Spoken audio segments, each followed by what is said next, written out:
Oh là là, j'aimerais bien aider Evelyne, moi. Mais les cérémonies d'ouverture, je les connais qu'en théorie. J'en ai jamais vu en vrai. Et je suis sûre que ça doit être différent à la télé. Ah!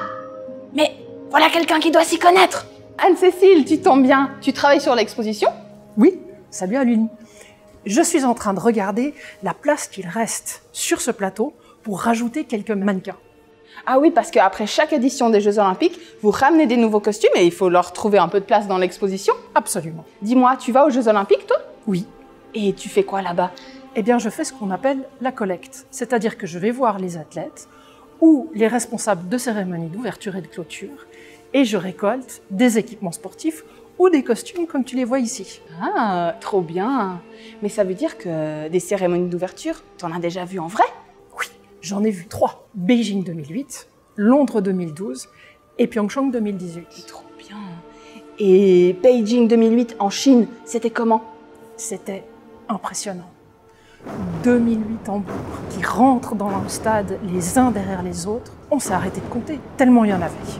Vous arrivez longtemps dans le stade avant la cérémonie pour vous placer? Oui, on arrive 1 heure avant, car figure-toi qu'en fait on participe aussi à l'ambiance.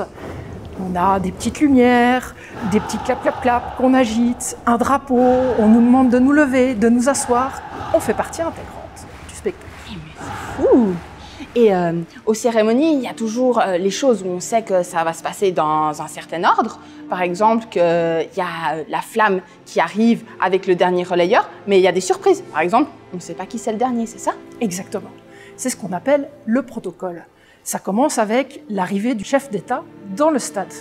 Et à la fin, comme tu le dis, le relais avec le dernier relayeur que tout le monde attend, bien entendu. Et ensuite, le spectacle va commencer, c'est ça? Exactement. Et là, c'est une explosion de couleurs et de joie. Et il y a des feux d'artifice? Des tas.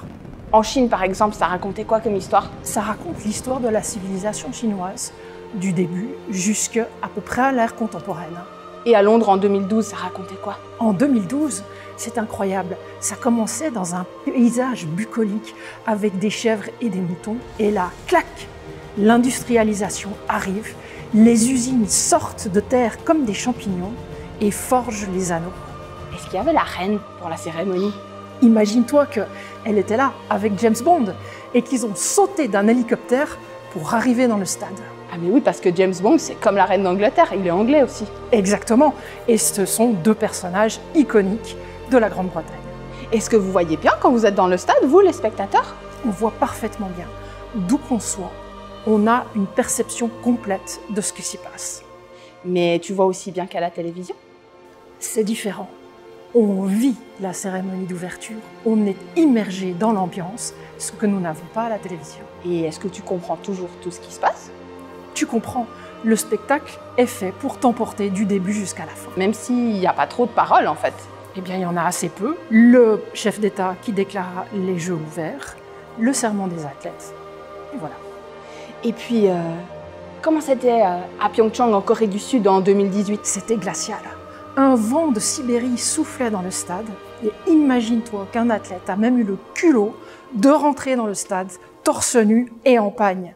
Incroyable. C'est vraiment génial, ces cérémonies d'ouverture. Utiliser les symboles olympiques pour raconter une histoire, accueillir tout le monde entier pour célébrer les Jeux olympiques, et puis en même temps, raconter l'histoire et la culture du pays hôte, c'est un beau défi. Hein.